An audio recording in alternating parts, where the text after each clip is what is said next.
As quedas constituem uma grande preocupação da medicina preventiva, porque as quedas ocorrem com muita frequência no idoso e muitas delas, a maioria não são, mas muitas delas são graves e podem levar àquela situação tão frequente, particularmente na mulher, que é a fratura do colo do fémur. Bem, as quedas previnem-se de uma maneira multifatorial, de várias maneiras, usando várias técnicas. A primeira de todas, não terá ordem, não terá uma sequência assim, a primeira, a segunda e a terceira, mas uma delas importante é a medicação. Há entre nós, na nossa cultura, um hábito há uns anos de prescrever às pessoas que têm dificuldade em dormir, entre aspas, benzodiazepinas. Benzodiazepinas são aqueles comprimidos que lhe podia dizer muitos nomes, que conhece seguramente, e que é difícil encontrar uma pessoa idosa que não tome para dormir bem.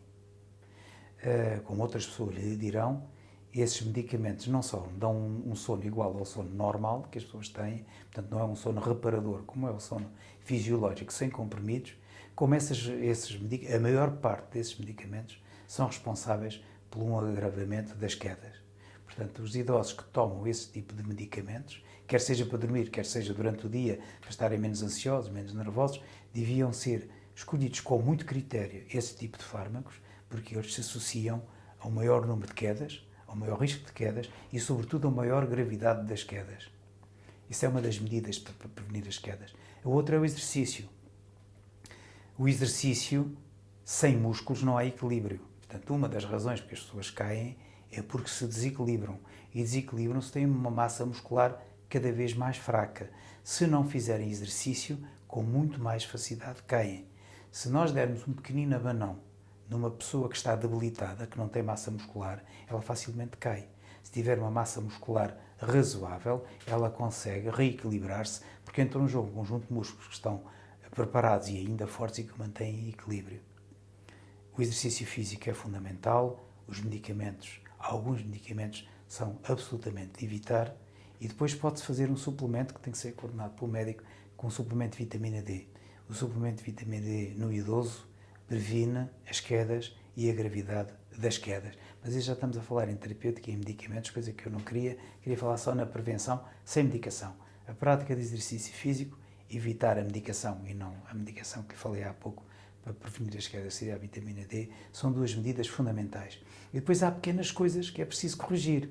Por exemplo, o idoso não deve usar chinelos. Os chinelos são uma causa frequente de quedas.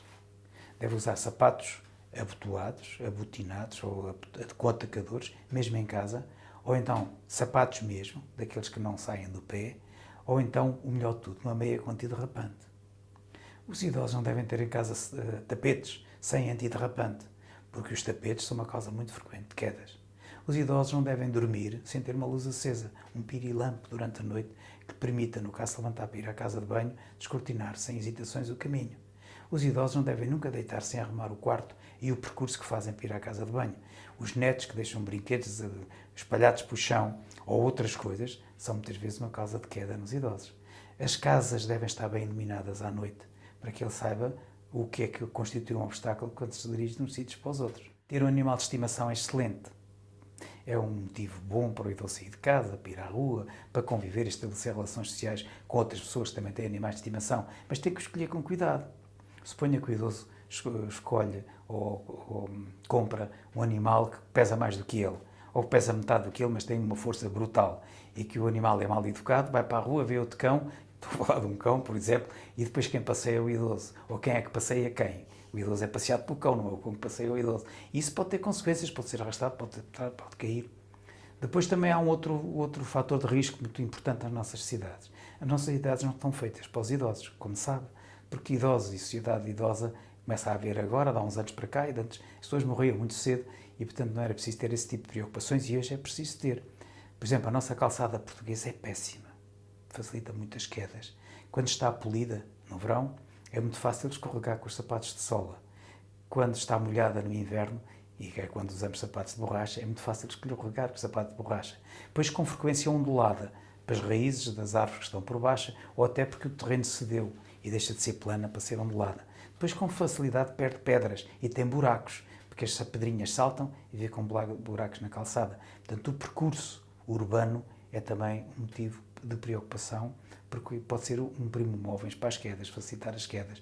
E isso o idoso tem que fazer isto que eu lhes recomendo muito bem, que é quando escolhem o percurso, o tal percurso da marcha, escolher um sítio plano, sem obstáculos, com uma boa calçada, que não seja derrapante e mesmo assim, antes de iniciarem o percurso, olharem para ele de longe para ver se há algum obstáculo previsível que os possa vir a obrigar a fazer um desvio ou, se não o fizerem, pode condicionar uma queda.